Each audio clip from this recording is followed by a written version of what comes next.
Okay, in this exercise I want you to imagine that you want to apply for a job in a car factory. In this case, you can choose between two factories.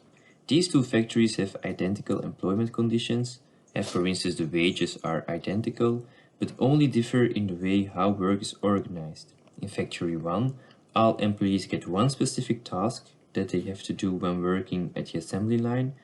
For instance, one employee will put in the engine, another put in the doors, and so on.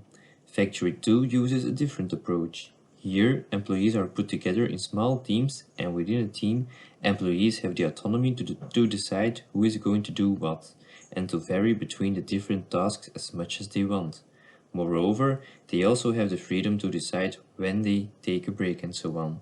So now the question is, and that's actually the exercise, which factory would you prefer? Factory 1 with low autonomy or Factory 2 with a higher autonomy? And I think most people would prefer the second factory. The second factory is actually an example of how work can be created so that it becomes more enriched and more meaningful. And it's even a real example of Volvo. And so more specifically in 1987, Volvo decided to develop an alternative to lean production. And as you might know, lean production really puts forward efficiency, productivity, and high standards in a way that employees only have to do one repetitive task. So they don't really have to think about it. And so they are more or less part of the assembly line. And Volvo also wanted to strive for efficiency, productivity, and high quality standards, but in a different way. So instead of seeing employees as part of the production line, they saw their employees as creative and autonomous human beings that deserve a job in which they can use their creativity and are able to work autonomously. This way of production is called the Volvo way or Volvo Kalmar.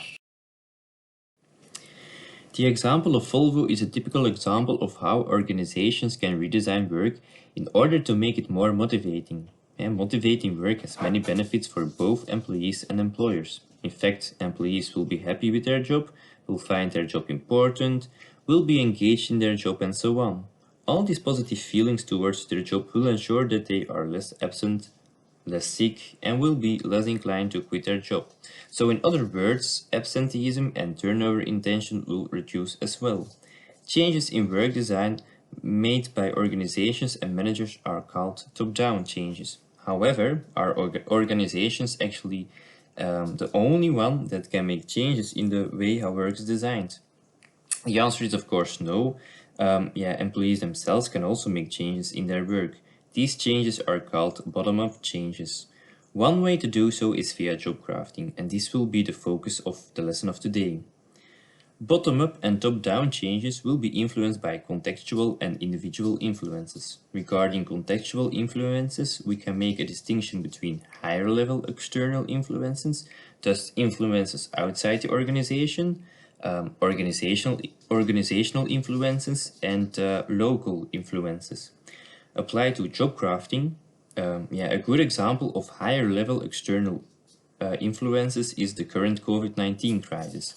Due to this crisis, many workers are forced to work from home or in a totally changed work environment. Because of these changes, and thus because of this changed work environment, work design probably changes too, and workers will have a higher need to engage in job crafting. HR practices are also a good example of organizational influences. Empirical research has indeed shown that organizations with human resource practices, such as employment security or extensive training opportunities or decentralization of decision making, will create more job crafting opportunities. Regarding local context influences, team interdependence will also influence job crafting opportunities. In fact, when colleagues are really dependent of each other's work, it will be harder to make individual changes in work. And finally, there are also individual influences. For instance, because job crafting is about proactively making changes, people with a higher proactive personality will be more inclined to engage in job crafting. Okay, let's now move on to the next part of this lesson, namely a video in which Amy Razesniewski, which is one of the co-founders of the concept of job crafting, will actually explain how the concept of job crafting emerged.